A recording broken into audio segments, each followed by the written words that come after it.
au chapitre 11 et au verset 23. Et le Seigneur nous rappelle que nous ne devons pas oublier qu'il nous demande de manger le pain, de boire le vin, pas simplement pour boire un liquide, pas simplement pour manger un morceau de pain, mais parce que nous voulons nous rappeler que notre Christ, notre Sauveur, a souffert sur la croix du Calvaire. Et que si nous sommes sauvés, croyez-moi, le prix a été payé, largement payé. Ça ne veut pas dire qu'au temps du Christ, il n'y avait pas des hommes qui mouraient sur la croix. La croix est un supplice romain. Ce n'est pas un supplice qui vient de l'Ancien Testament. C'est bien de l'Empire romain qui a établi ce châtiment, cette punition pour les criminels à l'époque, pour les bandits, les voleurs. Tout cela, ils étaient punis. Et l'Empire romain, le long des routes, il y avait plein de croix et dessus, il y avait bien entendu des hommes qui étaient crucifiés. Mais eux, ils le méritaient. C'est ce que dira d'ailleurs un larron qui était d'un autre côté. Il y en avait deux, et il y en a un qui dira, mais de toute façon, nous le méritons. Ouais. Mais lui, il n'a rien fait. Alors vous voyez, pour quelqu'un qui était un criminel et un bandit, ce qui veut dire que Dieu, quand il a décidé de sauver quelqu'un, il ne regarde pas si nous sommes un bandit ou un criminel, pas plus si on est un avocat. Lui, Dieu, ce qu'il regarde, c'est que cet homme a dit une phrase, mais lui, il ne mérite rien.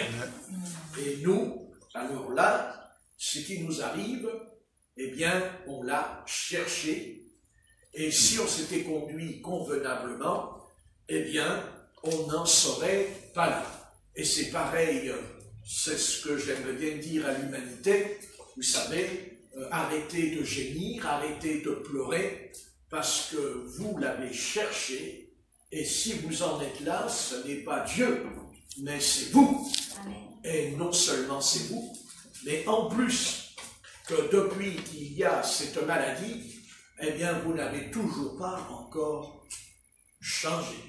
Vous voyez que la tête est dure. Mais quand on est un âne, on reste un âne. Parce qu'un âne, vous pouvez lui taper sur la figure tant que vous voulez. De toute façon, il n'avancera pas. Par contre, si vous lui mettez une carotte sous le nez, alors là, il va avancer. Et l'humanité, elle n'avance que parce que Satan leur met des carottes sous le nez. C'est-à-dire l'argent, la gloire, la prospérité, l'honneur. Ça, c'est la carotte. Et comme un âne, il avance quand il voit la carotte. Et puis quand vous lui tapez sur la tête, il ne bouge pas. Eh bien, c'est exactement dans cet état-là que se trouve l'humanité. C'est pas la peine d'accuser le virus. Le virus, il n'est que le résultat.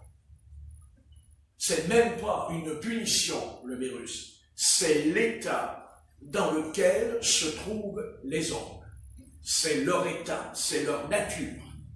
Parce que s'ils avaient la nature du Seigneur, il n'y aurait pas cela.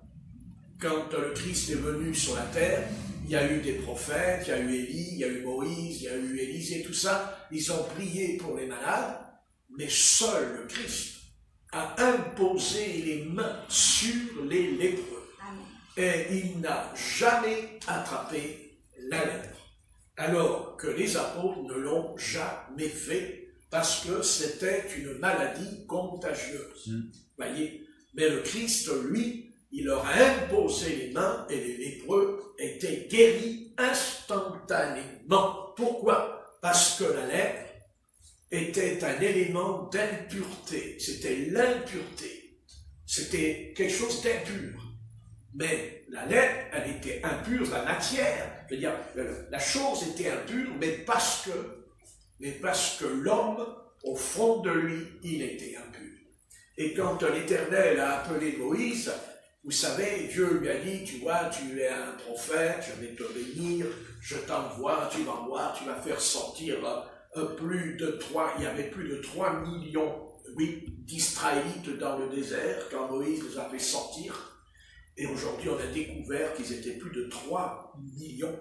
Et vous voyez, 3 millions, guider 3 millions d'hommes, de femmes et d'enfants, il faut quand même déjà que, vous savez, Moïse, plus Moïse a été petit, et plus le peuple de Dieu il était grand. Vous voyez, c'est bien, hein?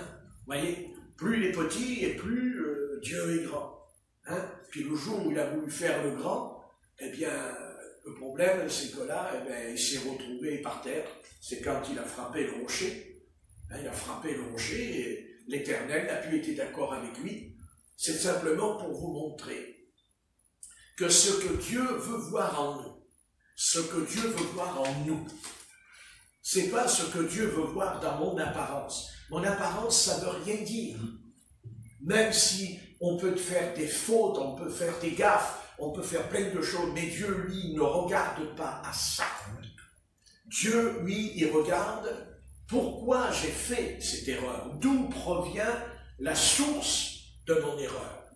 Et Dieu, s'il voit que mon erreur, elle était sincère, honnête, mais c'est toujours une erreur, mais elle est honnête, alors Dieu, il va nous transformer, il va nous changer, vous comprenez? Parce qu'il y en a qui ne font jamais d'erreur, mais ils sont hypocrites, ils sont faux à l'intérieur. Les pharisiens, ils étaient tellement parfaits. Ah, qu'est-ce qu'ils étaient parfaits, les pharisiens. Oh là là, les pharisiens. Quand les pharisiens ils passaient dans la rue, le peuple de Dieu, ils faisaient comme ça devant eux, vous savez, se courbaient comme ça dans la rue devant eux, quand ils les voyaient arriver. Hein? Mais dans leur âme, il n'y avait que de l'hypocrisie. Il y avait un péché qui s'appelle l'hypocrisie. Ah, l'hypocrisie. Ah, l'hypocrisie. Hein? Ça ne se voit pas, l'hypocrisie. Ça ne s'entend pas, l'hypocrisie. Ah non. Hein? Parce qu'on peut être hypocrite, mais on peut être bien, vous savez. Hein? C'est ça aujourd'hui, les hommes. Hein? Ils sont bien habillés, c'est des hommes politiques, ils ont fait des études, ils sont intelligents. Quand ils parlent là, à la télé, on les regarde, on se dit, mais qu'est-ce qu'on est, nous, à côté de ces gars-là? Hein, on est des petits minus, là, on les écoute. Il y en a un qui dit c'est blanc, l'autre il te dit c'est noir, l'autre il te dit c'est rouge. Vous voyez? Ouais. Et à chaque fois qu'ils parlent, ils sont en train de nous sortir un nouveau drapeau de la nation. Vous savez que chaque nation a un drapeau. Ouais, ouais. Et alors quand ils parlent, ils sont en train de dire, tiens, moi je t'amène mon drapeau, tu vois. L'autre il arrive, non, c'est mon drapeau. L'autre il arrive, ah, c'est mon drapeau, vous voyez. Alors à un moment donné, on ne sait plus quel drapeau est vrai. Mais nous, notre drapeau, c'est la croix de Christ, la croix de Jésus. Alléluia. C'est la croix de Jésus. Ça, c'est notre drapeau. Ah oui. Ah oui. Et vous savez, elle flotte, la croix, dans le vent du Saint-Esprit. Eh oui. Elle n'est pas la croix du calvaire, vous croyez qu'elle est comme ça raide. Ce n'est pas vrai. Elle n'est pas raide. Parce qu'il y a le vent qui souffle sur la croix. Et cette croix-là, eh bien, elle est vivante. Parce que c'est pas le bois, mais c'est Christ. Amen. C'est pas le bois qui est la croix, c'est Christ qui est la croix. Parce que la croix veut dire crucifié. Et Christ a été crucifié. Mais il a fait autre chose sur la croix, le Christ. Il nous a crucifiés. Il nous a crucifiés dans la chair. Il a crucifié la chair, la croix du calvaire. Et c'est pour ça que tôt ou tard, nous allons changer. Hein? Nous allons changer. Et nous voulons changer. Amen. Parce qu'on doit mûrir. Il faut qu'on change. on ne peut pas rester comme on est. C'est dramatique de voir le peuple de Dieu aujourd'hui qui est toujours au même niveau. Vous allez, dans chaque mouvement religieux, vous retrouvez à chaque fois la même faille là-dedans. Que vous rencontriez des protestants, des méthodistes, des baptistes, des pentecôtistes, même les pentecôtistes, et même s'ils ont les dons, ce n'est pas ça encore qui fait que nous allons mûrir. Ce n'est pas vrai. Et l'apôtre Paul a bien expliqué à l'église de Corinthe, et Dieu sait qu'ils avaient tous les dons spirituels, tous les dons. Ils avaient 9 dons spirituels, les Corinthiens. Et même l'apôtre Paul les a exhortés. Il leur a dit, aspirez aux dons spirituels et surtout à celui de la prophétie. Et pourtant, dans l'église de Corinthe, il y avait un péché que même les païens ne faisaient pas.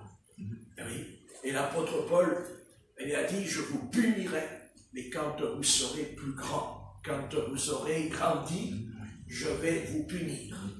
Parce que pour l'instant, vous êtes encore trop petit, et si je vous punis, vous allez pleurer.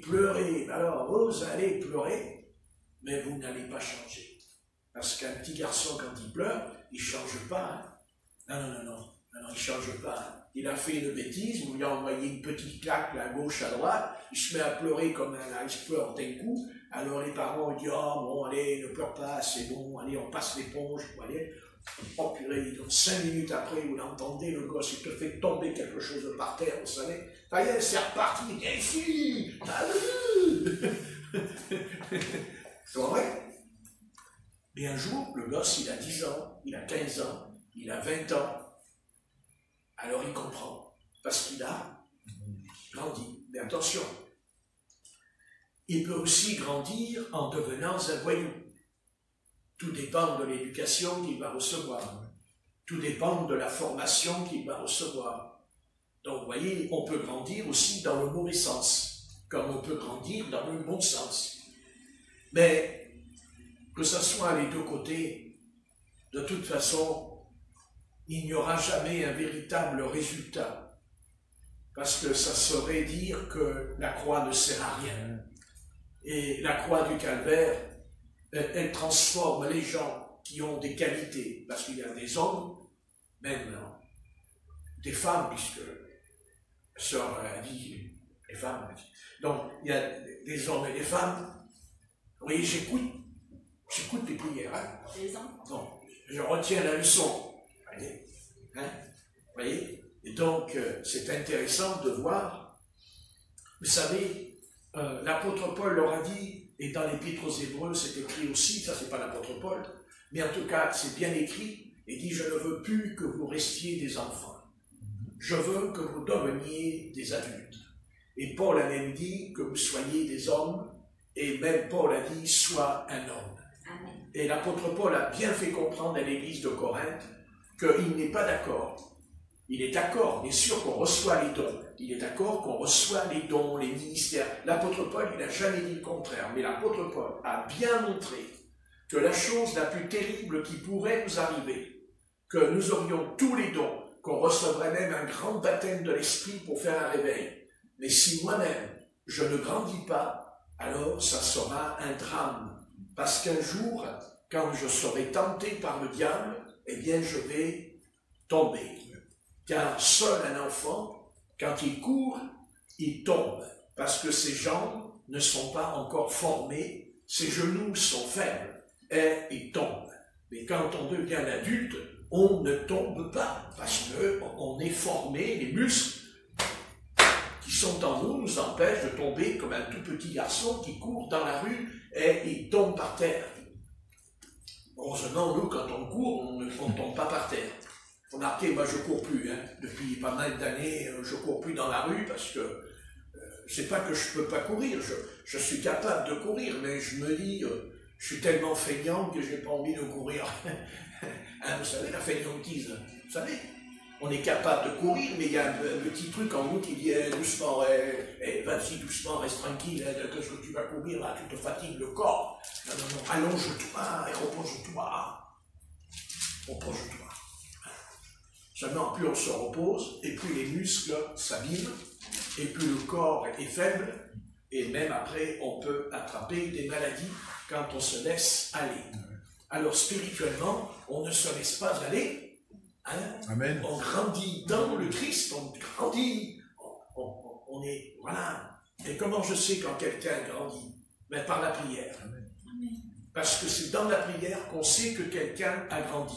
Et tout à l'heure, j'ai écouté, il y avait des prières, bon, c'est peut-être des vrais bébés, vous voyez, mais oh, pareil, un bébé, là, c'est un petit bébé, ça, c'est un tout petit bébé, un tout petit bébé, vous voyez, hein, la voix, elle part dans la prière comme un bébé, vous voyez. Bon, ben, c'est bien. Enfin, je ne veux pas non plus que dans 10 ans, le bébé, il parle comme un bébé. Je ne veux pas que ce chrétien ou cette chrétienne, quand elle prie, 10 ans plus tard, elle fait arreux. Après, vous savez que les bébés, il faut arreux. Après, quand vous leur mettez le biberon, alors ils sont tout contents. Vous savez, hein? Alors, vous savez qu'on a tous fait ça. Hein? Il n'y en a pas un ici qui n'a pas fait ça. Et on a fait ça aussi.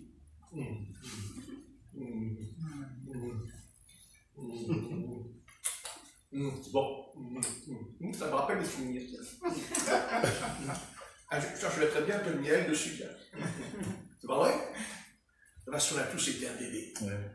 Voilà. Mais après, attendez, on ne marche pas dans la rue, on n'arrive pas dans un magasin, on ne va pas dans un bureau, on arrive devant le patron dit alors ça va, bonjour, t'as eu un bon week-end?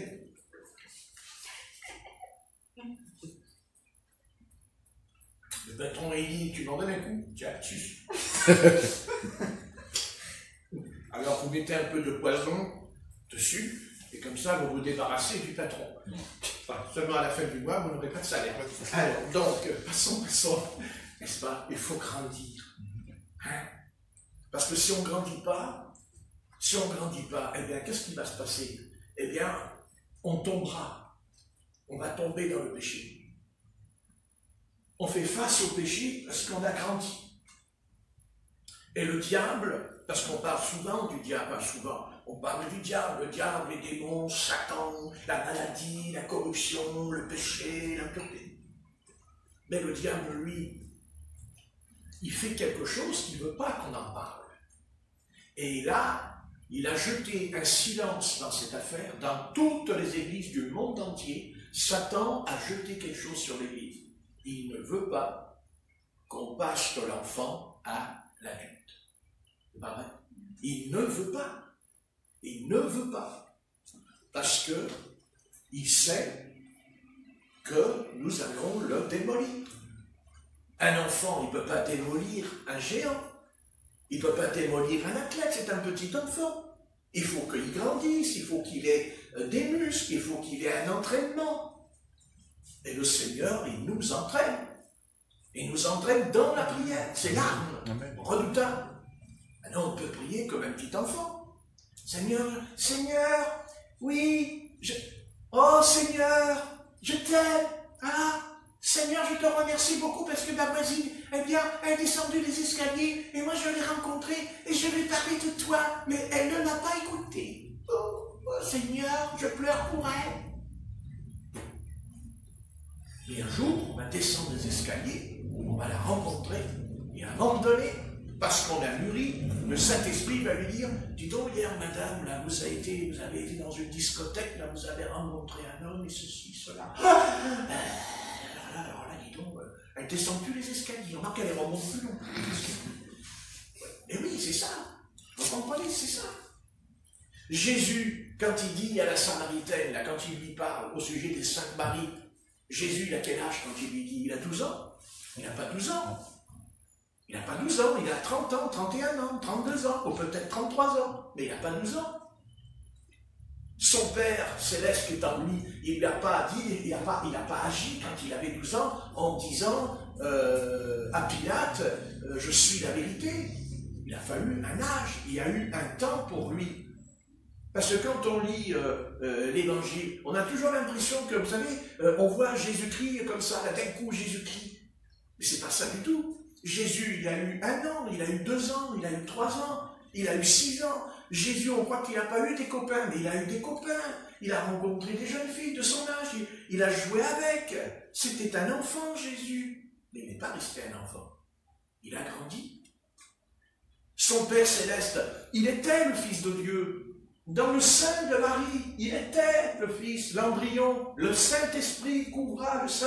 Vous vous rendez compte? Mais quand Jésus, il a 1 an, 2 ans, 3 ans, 4 ans, 5 ans, il n'est pas dit que Jésus traverse la rue et puis il n'interpelle pas le lépreux en lui disant « Viens ici, je vais t'imposer les mains, tu vas être guéri ». Il aurait pu le faire, mais il ne pouvait pas le faire parce qu'il fallait qu'il tombe dans un état de maturité.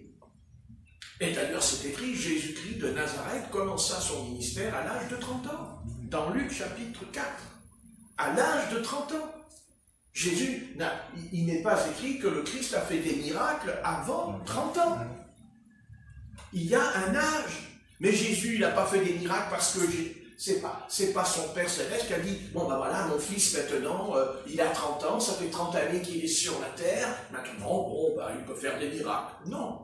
Il a subi une école, il a été formé, on ne sait pas tout, mais il a été formé.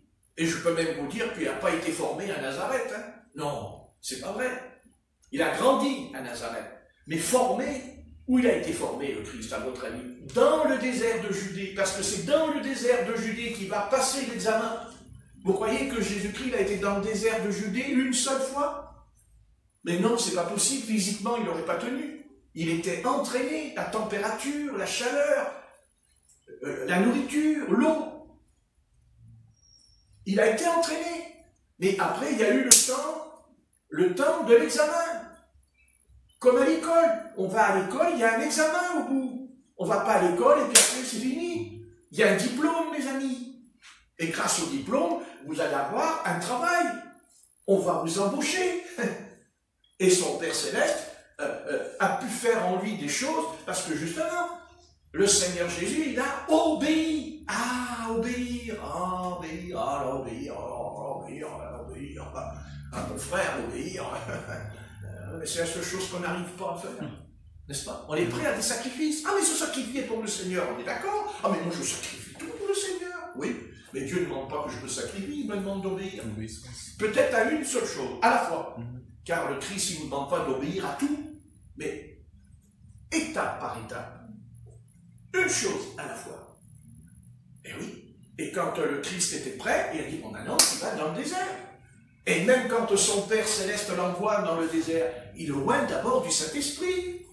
Son Père, il n'a pas envoyé son Fils devant Satan sans que d'abord il soit loin du Saint-Esprit. Autrement, il aurait été vaincu. Il aurait été terrassé, même s'il était le Fils de Dieu. Pourquoi? Mais parce que Satan, c'est une puissance des ténèbres. C'est la puissance des ténèbres. C'est la puissance démoniaque. Satan, c'est quelqu'un de démoniaque. Il est diabolique, Satan. C'est un être diabolique. Et aucun être humain peut se mettre. On ne peut pas se battre avec cette personne. Il pourrait nous tuer. Il peut nous tuer. D'un seul coup, vous avez un malaise, vous perdez connaissance, vous avez, je sais pas, d'un coup, c'est Satan, il peut venir, il vous fout par terre. Mais il ne peut pas nous foutre par terre, parce que le Seigneur nous a oint du Saint-Esprit. Parce que Satan, lui aussi, il est oint. Il est oint. Satan, quand il est tombé, il n'a pas perdu l'onction. Non. Simplement, son onction, elle est pervertie. C'est ça, le verbe. Le verbe perverti. Satan, il dit aussi des vérités. Mais oui, qu'est-ce que vous croyez? Il dit aussi des vérités. Il dit les choses qui sont vraies, mais seulement il les a perverties. C'est-à-dire, il interprète le texte pour qu'on aille vers lui. Il ne nous envoie pas vers le Seigneur, Satan. Il nous envoie vers lui. C'est ça son combat. Son combat, c'est qu'il veut que nous soyons attirés. Il veut qu'on soit attirés vers lui. Pour qu'on l'adore. Pour qu'on l'adore. Et si on l'adore, mais il est capable de vous donner tout ce que vous voulez. Ben, il le dit, tous les trésors m'appartiennent, et je les donne à qui je veux, il dit. Ah, oui, mais ça on ne réalise pas. On voit toujours Satan comme une espèce de, je sais pas, Satan, là, pour nous, c'est que quelque chose de... mais ça, c'est normal, hein. Le Moyen-Âge, l'Église catholique romaine, s'est bien arrangé à montrer Satan d'une façon... Mais pas du tout. Satan, c'est un être, il est futile, il est malin, il est rusé. C'est le plus grand intellectuel qu'il y a dans l'univers. Vous voyez que Satan, c'est pas un intellectuel, mais c'est un intellectuel. C'est lui-même qui les forme. Pour servir les nations, c'est-à-dire son empire. Il dit son empire, il dit son royaume. Et nous sommes confrontés à deux royaumes. Que ça nous plaise ou pas, il y a deux royaumes dans l'univers. Il y a le royaume du Dieu et le royaume de Satan. Et les deux royaumes sont dans une guerre invisible. Et pendant que je prêche, il y a la guerre dans cette pièce, il y a la guerre, vous ne le savez pas, mais il y a des anges, des démons là-dedans. On ne peut pas le voir, c'est un monde parallèle, mais il y a un combat terrible pour que Dieu nous protège. Pour que Dieu nous protège. Bien sûr, bien sûr. Et c'est pour ça que Satan, ce qu'il veut, c'est qu'on ne mûrisse pas. Et il ne veut pas que nous soyons mûrs. Il a peur. Il a peur. Il veut qu'on reste un enfant. Voilà. Voilà. Il veut qu'on reste un bébé. Il le dit, l'apôtre Paul. Vous êtes encore des bébés. Et Paul, il dit, mais vous êtes vraiment des bébés. Alors, les Corinthiens, nous, on est les bébés. Ah, nous, on est les bébés. Mais nous, on prophétise. Et nous, on parle en langue. Et on a le don de discernement. Et on a le don des miracles. Et on a le don des guérisons. Ben oui, c'est écrit. On a tous les dons. On a même tous les ministères. Il y a les ministères d'apôtres, docteurs, il y a tout dans cette église de Corinthe, il y a tout, mais il n'y en a aucun qui a mûri. Et c'est pour ça qu'on les retrouve dans un péché horrible. Horrible. Et l'apôtre Paul, il dit, bon, ben écoutez, il dit, vous n'avez même pas eu honte. Il dit, vous vous êtes enorgueillis, il dit. Oui, ils étaient fiers. Non, mais vous vous rendez compte, ils étaient fiers de ce péché. Et c'est là qu'on voit que Satan, vous vous rendez compte, Satan, que cette église, elle a tous les dons, mais ils n'ont pas pu voir. Ils n'ont pas discerné, ils avaient tous les dons. Et Satan dit, c'est formidable, ils ont tous les dons spirituels. Tiens, au contraire, tiens, je veux que l'église ait tous les dons spirituels, pourvu qu'elle reste dans le péché. Et c'est pas, attention, c'est pas tous les chrétiens qui commettaient ce péché. Il dit, un frère. Vous voyez, avec un frère, on en fait des dégâts dans l'église. Il ne parle pas du monde, il parle de l'église, l'apôtre Paul. Il ne parle pas du péché du monde, il parle de ce qu'on appelle dans la Bible un interdit dans la Bible. Ça s'appelle un interdit dans l'Ancien Testament. Non, c'est ça, un interdit. Un frère, Achan, à lui tout seul, il a failli faire anéantir toute la nation d'Israël. Toute la nation, ils ont fait crever.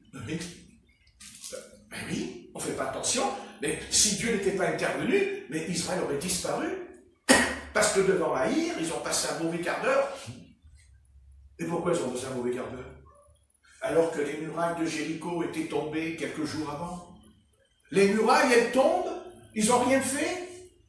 Les sacrificateurs, ils ont tourné en rond pendant 7 jours, ils ont sonné la trompette le 7e jour, et voilà que les murailles tombent, et là, eux, ils arrivent devant une toute petite ville. Une toute petite. Ça n'a rien à voir avec Jéricho, Haïr. C'était une petite cité. Et ils se sont fait casser la figure, dis donc. Et pourquoi? L'Éternel, il dit pourquoi? Ben, pourquoi? Il dit, attends, il y en a un, là. Il y en a un, ça va pas. Et on ne parle pas d'adultère. On ne parle pas d'adultère. Non. On ne parle pas d'un péché d'abomination physique. Ah non, on parle d'un manteau. D'un manteau. Un manteau. Un manteau. Tu en as tous des manteaux. Hein? Mais le manteau, il ne venait pas du présunique. Il ne venait pas... le manteau, parce que vous prenez un présunique tout à l'heure, on achète un manteau. Vous le mettez, il ne va rien vous arriver. Sauf si le démon, il rentre dans le manteau. Parce que les démons, ils peuvent rentrer dans les vêtements. Et le Christ aussi. Puisque l'apôtre Paul, les vêtements qui avaient touché son corps guérissaient les malades par les vêtements, des linges. Ça vous intéresse, ça? C'est intéressant, ça. Et en attendant, le manteau, c'est pas le manteau qui était un péché. C'est d'où il venait, d'où il provenait. Quelle est son origine? Manteau de Shinéar, c'est-à-dire de Babylone. Et voilà. Et qui c'est Babylone? Hein? Voilà. C'était l'origine. Et quand le frère Akan, quand il a pris ce manteau, qu'est-ce qu'il fait? Il s'est promené dans le camp avec le manteau, il s'en est bien gardé, il ne l'a pas montré. Il l'a caché sous son matelas. Il l'a mis sous le matelas, il l'a caché. Et c'est à cause de ce manteau que le peuple du Seigneur s'était cassé la figure. Ils sont bien. Oui, ben, lisez dans Josué. Oui. Pour un manteau. Et il n'y a pas qu'un manteau. Pas qu'un manteau. Il y a un lingot d'or. Ah, le lingot d'or. Moi, j'avoue que le manteau, j'aurais dit non, le manteau, je ne veux pas. Hein? On aurait mis le manteau, on aurait mis le lingot d'or, ah, j'aurais dit je veux le lingot d'or. Je veux le lingot d'or. Le lingot d'or. Le lingot d'or. De l'or. Ça brille, de l'or. Oh. Et ça éblouit aussi. Non? Oui. Hein? Ça éblouit pas, non? Oui. Ouais. Seulement l'or, le lingot d'or. Le lingot d'or. Il arrive à vaincre le virus, le lingot d'or? Hein? Bon, hein? Bah tiens, on va téléphoner à la Banque de France, on dit donnez-moi un lingot d'or et le virus il s'en va. Moi je leur dis il faudrait m'en donner un tous les jours. Hein? C'est pas que le Seigneur ne veut pas qu'on ait un lingot d'or, il peut nous en donner un. Bien sûr. C'est pas pour le mettre à la banque. C'est pour aider les orphelins et les veuves. Amen. Amen. Je vois que vous dites Amen, je suis content. Amen. Comme quoi j'ai dit quelque chose d'intéressant depuis tout à l'heure. Enfin, il faut du temps, hein, mon petit paquet. Hein? Donc, hein? Tout ça pour un manteau. On perd la bénédiction. Pour un manteau, ils ont perdu la victoire. Pour un manteau, vous vous rendez compte, pour un manteau, les ennemis d'Israël se sont moqués d'eux. Ah oui, se sont moqués. Alors il a fallu que le manteau le brûle. Mais il n'y a pas que le manteau qui a été brûlé. Il y a aussi le frère qui a été jeté, toute sa famille, et les enfants. Pourquoi? Parce qu'ils le savaient. Ils le savaient, mais aussi parce qu'ils l'ont touché, le manteau. Ils ont touché le manteau. C'est pour ça qu'ils sont morts, parce qu'ils l'ont touché.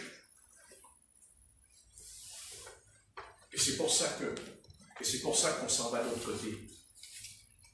Parce que la mort, elle est en nous. Elle est en nous, la mort. On flirte avec elle tous les jours. Et elle peut nous enlever la vie tout à l'heure. La mort, c'est une faucille, c'est une faux. Quand j'étais à la ferme, j'avais la faux à la main, je faisais ça. Et l'herbe, comme ça, elle tombait, je faisais ça. Comme ça, je faisais. Elle tombait par terre. C'est ça, la mort. La mort, la mort, elle vous fauche, la mort. La mort, elle ne vous prévient jamais quand est-ce que vous allez partir. Même si vous savez que vous allez partir, mais vous ne savez ni le jour ni l'heure. Et vous ne savez même pas quand est-ce que vous allez tomber malade. Vous voyez? Parce que c'est en vous. Voilà. Donc, pour combattre la mort, il faut la vie. Et la vie, c'est Christ. C'est Christ. Pourquoi Christ? Parce qu'il est mort, mais il est ressuscité des morts. Et il est vivant. Et il est vivant. Parce que s'il n'était pas vivant, vous n'auriez pas pu prier comme tout à l'heure. Non. Non. Quand vous étiez dans le monde, vous ne pouviez pas prier. Soit vous priez, mais vous récitez. Récitez. Et quand on prie, on ne récite pas. Non. On parle au Seigneur. Et il nous écoute et il nous entend. Et même si on ne le voit pas, Mais Dieu a mis en nous un don, la foi. Car la foi est un don de Dieu. Et c'est par la foi qu'on prie. Amen. Et c'est par la foi qu'on croit qu'il nous a écoutés tout à l'heure. Amen. Car sans la foi, on n'est pas agréable à Dieu. On ne peut pas être agréable à Dieu si on n'a pas la foi. Alors, tâchons de grandir. Et tâchons de ne pas rester bébé. Voilà. Il ne faut plus être un bébé. Il faut devenir un homme et aussi il faut devenir une femme pour prendre ses responsabilités. Voilà. À un moment donné, il faut prendre ses responsabilités. Voilà. C'est important. Et ne pas rester dans cet état. Parce qu'autrement, ça n'ira pas. Et ça ne peut pas aller. C'est impossible. On ne s'en sortira jamais. Parce qu'un bébé, on le met dans un parc. On ne met jamais un enfant, on ne met pas un bébé en liberté. On le met dans un parc. Moi, quand j'étais petit, on m'a mis dans un parc, je me rappelle, c'était un parc en bois. À l'époque, c'était en bois. Aujourd'hui, il n'y a plus de parc, ça n'existe plus les parcs. Mais à l'époque, on avait un parc, c'était un parc en bois en rond, et on nous mettait dedans. Et on tournait en rond comme une toupie. Et on criait pour sortir. Alors, on nous apportait une baballe. Tiens la baballe! Tiens! Elle prenait le jouet, et on faisait...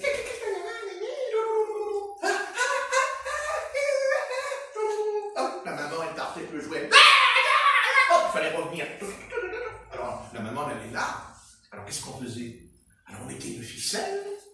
Vous voyez, on mettait le jouet, et puis le gosse, il remuait la ficelle, et le jouet était... Et le gosse, il vous fichait la paix. Et on faisait ça sur le berceau aussi. Vous savez, avant, il y avait des berceaux, des grands berceaux. Des grands berceaux, et le problème, c'est que même si on a 60 ans, on peut encore avoir des restes. C'est ça. Il y a des restes. Mais c'est pas méchant. Non. C'est pas méchant, mais c'est embêtant.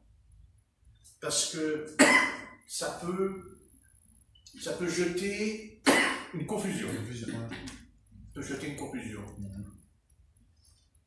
Parce que d'un coup, on peut être spirituel, puis d'un coup, je ne sais pas pourquoi, là, on descend. Voyez, et on descend plus vite qu'on remonte quand on fait ça. Mais c'est une barrière. Mais c'est vraiment une barrière. J'en suis sûr. Et ne croyez pas qu'on est délivré facilement. Surtout, ces choses-là, elles existent en nous, surtout parce qu'aussi il y a eu une enfance terrible. C'est important l'enfance. Ça laisse des traces, il ne faut pas croire. Vous savez, ça laisse des traces. Ça laisse beaucoup de traces. Ouais. Mais le Seigneur il dit non. Il faut sortir de là. Il faut... Voilà. C'est pas que le Seigneur dit qu'il faut sortir de là comme ça, avec un coup de bâton. Non. Je vais prendre une image, et je pense qu'elle est vraie. Enfin, c'est ce qui me vient à l'esprit. En fait, grandir dans le Seigneur, ça serait être comme, si vous voulez, ça serait comme une fleur. Vous savez, elle est fermée, et elle... Voilà, elle s'ouvre. Voilà. Moi, je pense que c'est ça. Voyez. Et une fleur qui s'ouvre, elle ne fait pas de bruit, on ne l'entend pas. C'est silence. On le voit, mais on ne l'entend pas. Mais, oui, elle s'ouvre. Voilà. Et elle s'ouvre quand le matin, le soleil commence à briller sur elle. Et les pétales, elles s'ouvrent. Hein? C'est ça? Oui. Eh bien, Seigneur, fais-le, voilà. Fais briller ta face sur nous, fais briller, envoie cette lumière en nous pour que ça s'ouvre. Voilà. Parce qu'une fleur, c'est vrai, une fleur qui est fermée, elle ne sert pas à grand-chose. C'est toujours une fleur. Mais quand elle s'ouvre, c'est merveilleux, c'est oh, regarde, elle s'ouvre. C'est comme si elle veut nous accueillir, elle nous accueille, elle ouvre, venez. Eh bien, c'est ce que le Christ a fait sur la croix. Hein, il est dans ses bras. Le Christ, il n'est pas mort comme ça, il est mort les bras comme ça. Pour nous, recevoir. Vous voyez, c'est pour nous. Et venez, venez, vous qui êtes chargés, fatigués. Hein, venez, prenez mon joug qui est doux et léger, et je vous donnerai du repos. On en a besoin du repos, hein, aujourd'hui. Hein? Alors on va arrêter parce que c'est déjà pas mal, et on va prendre la coupe de Sainte-Seine. Hein, on va manger le pain. Hein? Le pain sur le vin. Attention, oulala, le pain sur le vin. Attention, attention, le pain sur le vin. Le pain sur le vin. Ça, c'est les Parisiennes, ça. Le pain sur le vin. Je ne mange pas le pain sur le vin. J'ai l'habitude de faire ça depuis des années, on dirait. Ça fait bien. Non, parlons plutôt du levain, de la méchanceté, de la malice qui vient dans notre âme. Ouais. Et c'est ça qu'il faut enlever. Amen. Dans notre vie, on va prier. Hein? Amen. Vous pouvez même prier avant de prendre la coupe, c'est pas interdit. Eh bien, Seigneur, nous te remercions parce que c'est vrai que ce n'est pas facile de grandir. Parce que nous avons peur que nous allons avoir des responsabilités et que nous voulons que ce soit les autres qui soient responsables à notre place. Mais Seigneur, ça ne fait pas notre affaire et ça ne fait pas ton affaire non plus, parce que le salut est personnel et que ton œuvre s'accomplit en chacun de nous. Seigneur, c'est vrai que le corps de Christ est un corps, mais ce corps est composé grâce à des membres. Donc, chaque membre est responsable et chaque membre doit grandir. Car si le bras ne grandit pas et que la jambe grandit, il va y avoir une infirmité dans le corps. Et Seigneur, ce corps de Christ, il s'appelle l'homme nouveau. Voilà. Dans cette pièce, il n'y a pas plusieurs hommes ou plusieurs femmes. Il y a un seul homme. Et cet homme, c'est l'homme nouveau qui est en nous. Et c'est Christ. Et nous t'en bénissons parce que c'est ton œuvre. Et c'est l'œuvre du mystère. Le mystère de l'Église. Car dans Éphésiens 3, il nous est dit le mystère de l'Église. Mystère de Christ, mais le mystère de l'Église. Et c'est vrai que cette Église est un mystère. Et en quoi elle est un mystère, cette Église? Eh bien parce qu'elle est composée, pas seulement de Juifs, mais de païens. Et comme nous n'avions pas le droit de citer en Israël, eh bien l'apôtre Paul a eu la révélation que le Christ voulait sauver le Juif et le païen. Et Christ nous a unis, nous, Juifs et païens, pour former un seul corps, l'Église. Car le Seigneur a dit, je bâtirai mon Église. Et c'est ce que tu as fait. Tu as bâti, tu as posé le fondement. Pour cela, tu as appelé les apôtres, les prophètes. Car il est dit que ton Église est bâtie sur le fondement des apôtres et des prophètes. Et que la pierre angulaire, c'est Christ. Seigneur, nous t'en bénissons, parce que, quoi qu'il arrive, quoi qu'il se passera sur la terre, nous sommes ton Église. Et nous sommes, Seigneur, cette Église qui est un mystère, le mystère de Christ. Et c'est l'apôtre Paul qui en a reçu le mandat, la commission, car il a été envoyé, justement, pour expliquer aux Juifs, pour expliquer à Israël, que le salut n'était pas seulement pour eux, mais aussi pour les païens. Car Christ a rassemblé, il nous a greffés, voilà, il nous a amenés à la racine, c'est-à-dire à Israël. Mais Israël aussi avait besoin de revenir à la racine, puisqu'il nous est parlé du Messie dans l'Ancien Testament avant qu'il vienne. Alors, ce soir, Seigneur, nous n'avons rien à craindre. Nous n'avons pas à avoir peur du futur. Parce que nous sommes le corps de Christ. Parce que nous sommes le mystère de Christ. Et ce mystère est grand. C'est que, il est dit dans Éphésiens 3, que ce mystère, c'est que Dieu a rassemblé le juif et le païen pour en faire un seul corps, un seul peuple, une seule assemblée. Car en Christ, il n'y a ni juif et ni grec. Voilà, ça c'est extraordinaire. Nous étions privés de cité, nous étions privés même d'héritage, parce que Israël a un héritage, mais nous n'avions point d'héritage. Mais maintenant, nous en avons un. Et nous avons hérité par le Christ. Quoi? D'avoir cité en Israël. Alléluia. Alléluia. Voilà. Nous n'avons pas à avoir peur. Parce que nous sommes la nouvelle Jérusalem, et nous sommes. Alors que nous importe. Seigneur, nous sommes entre tes mains. Nous sommes dans la prophétie.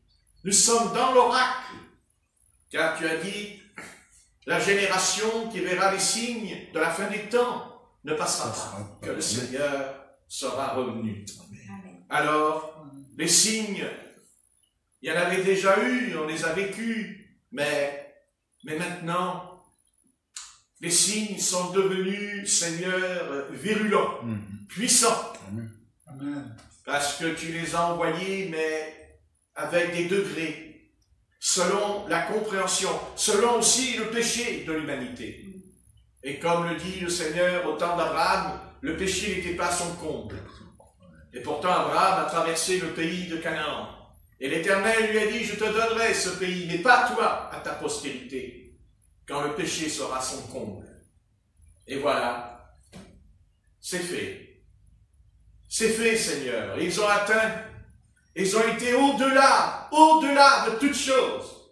Ils ont été au-delà, oh Dieu. Et ils se sont moqués de toi. Ils se sont moqués de ta face. Ils t'ont méprisé, Seigneur Jésus. Eh bien maintenant, c'est pas que tu les méprises. Non. Mais tu as enlevé la protection. Voilà. Nous étions protégés. Nous ne sommes plus. C'est fini. C'est terminé. Tu as enlevé le bouclier qui était sur les nations. Tu l'as enlevé ce soir, j'en suis sûr. Voilà. Ils sont exposés aux pires attaques que Satan va envoyer. Et quant à nous, nous n'avons rien à craindre. Parce que, Seigneur, tu nous as choisis et tu nous as mis à part. Et Seigneur, nous avons confiance en toi. Et nous savons que tu es vivant. Et nous savons que tu es vivant parce que nous employons un terme qui est pour nous le cri du combat et de la victoire. Tu es ressuscité d'entre les morts. Ô mort, où est ton aiguillon? Ô mort, où est ta victoire? Tu as été englouti par Jésus-Christ. Voilà la victoire. Ô mort, où est ton aiguillon? Ô mort, même si on meurt, et alors? Et après? N'est-il pas écrit que les morts ressusciteront eux en premier? Amen. Amen. Amen. Donc, voyez, je suis jaloux, ils vont ressusciter avant moi. Alors, vous voyez, c'est le contraire. Et nous, les vivants, ils sommes restés, nous aussi, nous allons ressusciter. Bien sûr, nous allons mourir, mais pas d'une mort corporelle. Mais on meurt quand même, puisqu'on disparaît de la terre. Mais, Seigneur, voilà, le mystère est accompli, car tu as dit, je vous dis un mystère, nous ne mourrons pas tous, mais nous serons changés en un clin d'œil dans un corps incorruptible. Je vous dis un mystère, et ce mystère, c'est l'Église, et ce mystère sera révélé au son de la dernière trompette. Et Seigneur, en un clin d'œil, nous partirons. Alléluia. Point à la ligne. Autant Seigneur Moïse est venu, autant est venu Élie, autant est venu Jésus, autant l'enlèvement viendra. Amen. Parce que c'est comme ça, et c'est pas autrement. Amen. Parce que Seigneur, tu ne changes pas, et que ce que tu as dit s'accomplira, parce que tu es le même hier, aujourd'hui et éternellement. Hébreux 13, verset 8. Amen. Amen. Amen. Celui-là, on ne peut pas l'oublier. Alléluia. Alléluia. Jésus-Christ est le même, hier, aujourd'hui, éternellement. Amen. Amen. Merci Seigneur. Merci Seigneur. Mais il y a des temps. Il y a des temps de sécheresse. Il y a des temps de réveil. Il y a un temps où il pleut. Il y a un temps où il ne pleut pas. Mais le temps où il ne pleut pas ne va pas durer très longtemps parce qu'il y a le temps où il pleut. Donc il y aura le temps. Et ce temps, c'est la pluie de l'arrière-saison. Amen. Alléluia. Alléluia. Et la pluie de l'arrière-saison. Le Seigneur enverra le Saint-Esprit au nom de Jésus-Christ. Il descendra. Oh oui, il viendra. Comme au temps de l'Église primitive, la puissance de Christ descendra. La puissance de Dieu se manifestera au nom de Jésus par toutes sortes de miracles et de prodiges. Alléluia. Alléluia. Gloire à son nom. Gloire. Jésus-Christ est vivant. Jésus-Christ ressuscité. Alléluia. Amen. Gloire à son nom. Alléluia. Gloire à son nom. Jésus est vivant, c'est sûr. Alléluia. Gloire à son nom.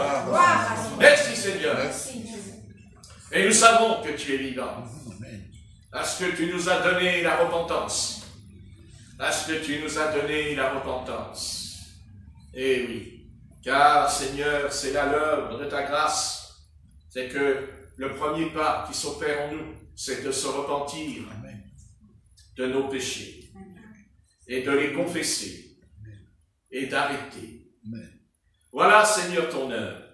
Et nous savons que c'est vrai, parce que nous sommes dans le péché quand nous sommes venus au monde. Parce que nous sommes nés dans le péché. Et nous savons qu'il y a le péché. Nous le savons. Le péché n'est pas au coin de la rue. Le péché n'est pas dans le voisin.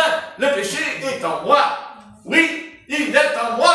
Amen. Et seul Jésus-Christ a crucifié ma chair et mon sang, afin que le péché, eh bien, soit anéanti. Alléluia. Et il anéantit aussi parce que je grandis, parce que je grandis, parce que je mûris, parce que je pousse, alléluia, Alléluia. comme une plante qui sort de la terre, alléluia, au nom de Christ, la semence pousse en nous, et elle produira quoi? Elle produira l'épouse et l'époux, qui sont un.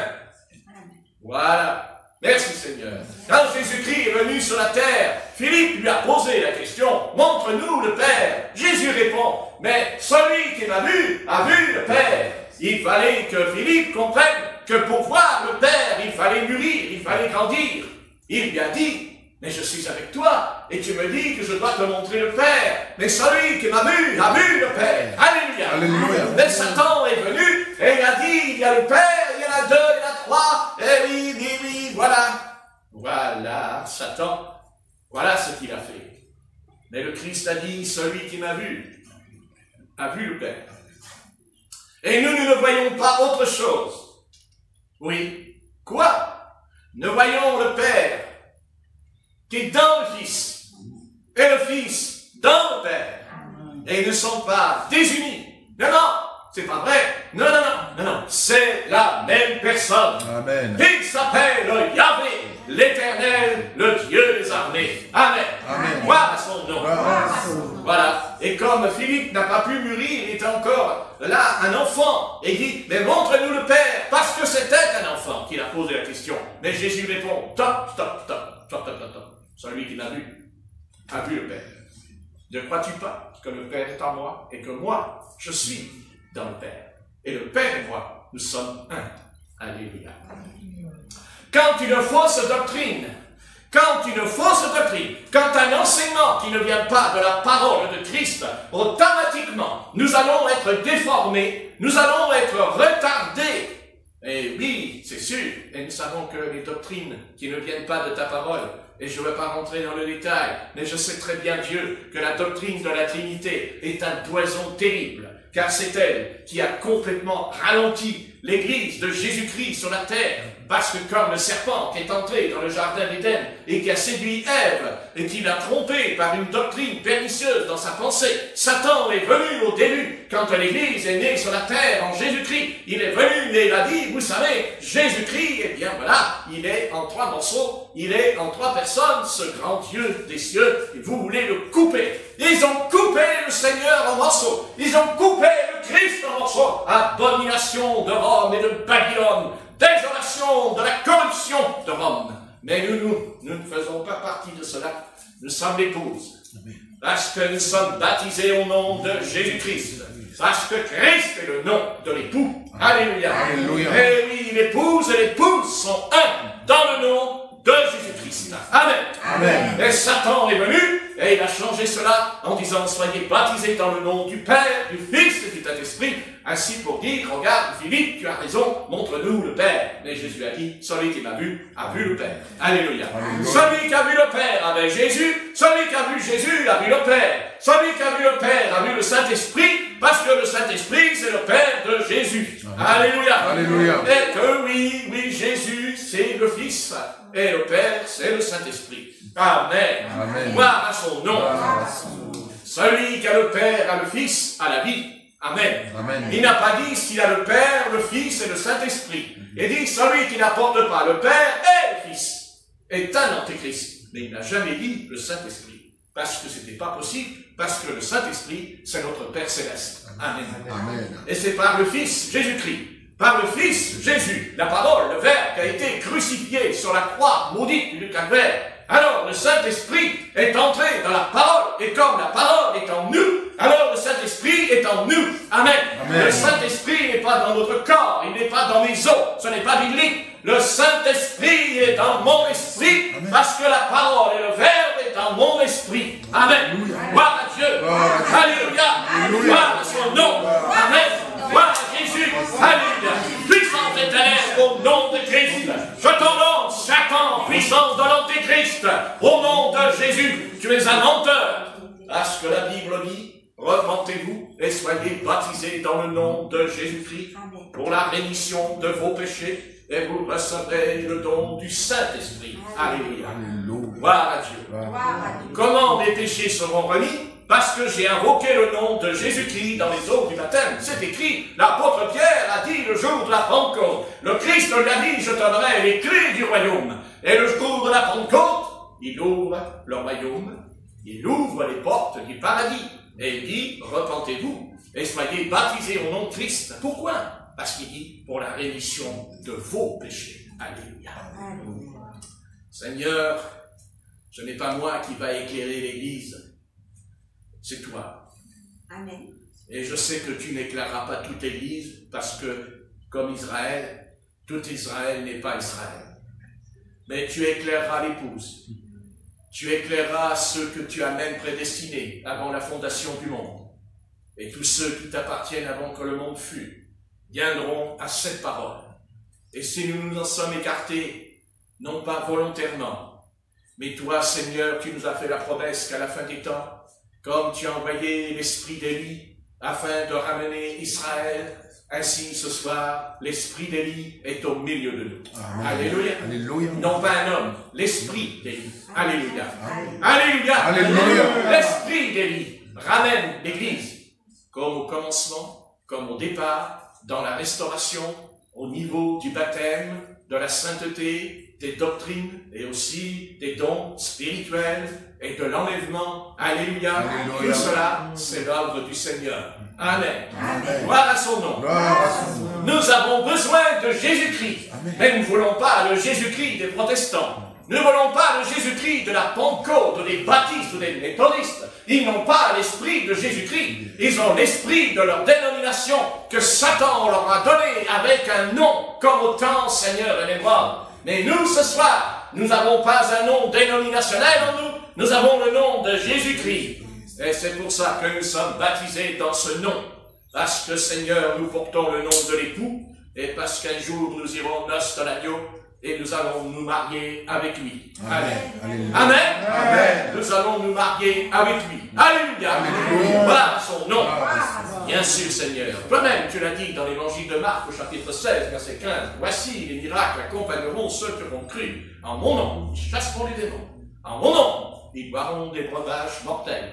En mon nom, ils imposeront les mains aux malades, et les malades seront guéris. En mon nom, ils parleront de nouvelles langues. Il est dit, en mon nom. Amen. Amen. Il n'est pas dit au nom du Père, du Fils et du Saint-Esprit. Il est dit en mon nom. De quel nom voulait-il parler, Jésus? Mais son nom à lui, c'est-à-dire Yeshua, Jésus. Alléluia. Alléluia. Voilà la vérité. Seigneur, à la fin des temps, tu rétabliras la vérité. Et parce que la vérité, Seigneur, ce n'est pas l'opinion, ce n'est pas l'idée d'un homme, mais c'est ton esprit qui révèle, c'est ton esprit qui nous éclaire. Et il nous éclaire parce que nous avons la Bible avec nous, parce que nous avons la Bible, les textes sacrés de la Torah, qui attestent le contexte et les textes, et tout cela est dans l'Écriture. Et nous n'avons rien à avoir, nous n'avons pas à avoir peur, nous n'avons pas à craindre. Seigneur, nous devons rester tranquilles et en paix, et affirmer, Seigneur, affirmer toujours par la parole, acte 2, verset 38. Amen. Amen. Et en cela, nous n'avons rien à craindre, mais au contraire, nous pouvons te louer et t'adorer au nom de Jésus. Amen. Amen. Amen. Amen. Bravo Seigneur. Alléluia.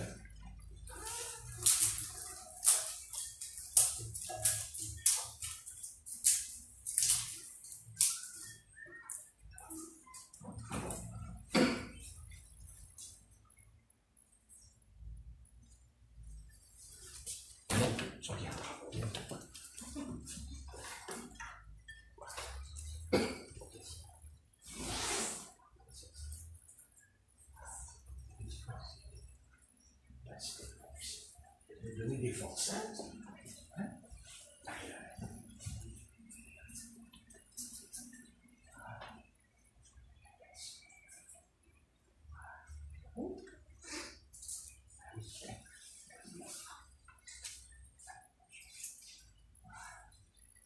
Allez-vous manger le pain?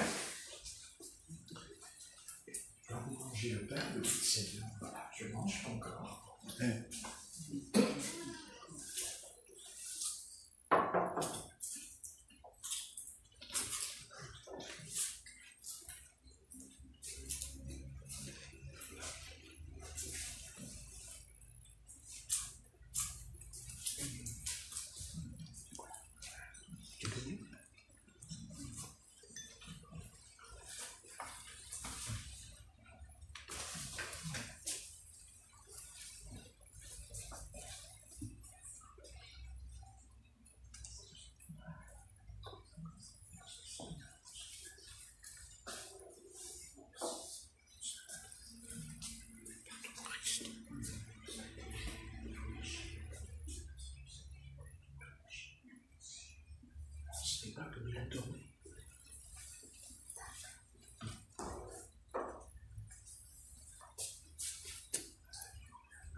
Eh bien, Seigneur, merci, parce que cette coupe, tu l'as bu jusqu'à la nuit. Seigneur, tu as fait ce que tu devais faire. Tu as payé le prix. J'étais perdu, maître, sans espoir, dans l'ignorance, mais aussi avec tous mes péchés, toutes mes fautes. Car même si on est dans l'ignorance, on est quand même dans le péché. Et ce n'est pas l'ignorance qui nous condamne, c'est le péché, car le salaire du péché, c'est la mort. Et puisque le salaire du péché, c'est la mort, il fallait donc que quelqu'un meure à notre place. Puisque nous sommes nés pécheurs, il fallait donc que quelqu'un vienne, mais un homme, un humain, mais sans péché. Et Christ est venu sans péché. Il a quitté le ciel, il a quitté le paradis. Il est devenu homme, il a souffert, enduré. Et il paya le prix de la rançon. Parce que la dette, Seigneur, personne ne peut la payer. Amen.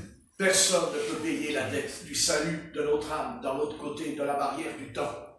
Et Seigneur, nous voulons nous incliner devant toi en mangeant ce pain et en buvant ce vin. Nous voulons mettre en mémoire, dans notre souvenir, que quand nous sommes tentés, eh bien nous voulons dire Seigneur, non, je m'éloigne de cela parce que ce serait boire et manger le pain sans discernement. Nous voulons le discernement du Saint-Esprit afin de discerner aussi les démons, car l'apôtre Paul a dit, je ne veux pas que vous soyez en communion avec les démons. Pour ne pas être en communion avec les démons, alors Christ a crucifié nos passions et nos vices et nous a amenés dans la sainteté, non pas la sainteté des pharisiens ou des sadduciens, ne touche pas, ne goûte pas, ne fait pas. Non, la grâce de Dieu, la grâce du Seigneur a opéré en nous la délivrance et la victoire. Alléluia. Car nous n'oublions jamais que c'est par la grâce de Dieu que nous avons été sauvés. Ah oui, c'est par la grâce de Dieu. Amen.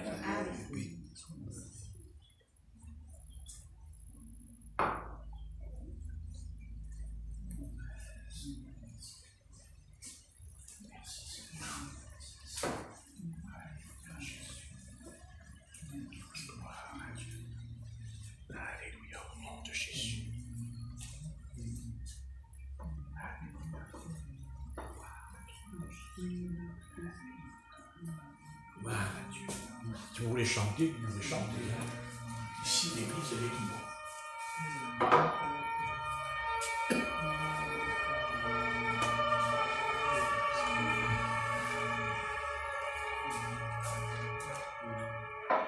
Seigneur, avant qu'il pêche, on t'a dit à Caïn de dominer sur son péché. Oui. Qu'il ne prenne pas une mine triste et qu'il se conduise bien. Et que le péché ne doit pas dominer sur lui.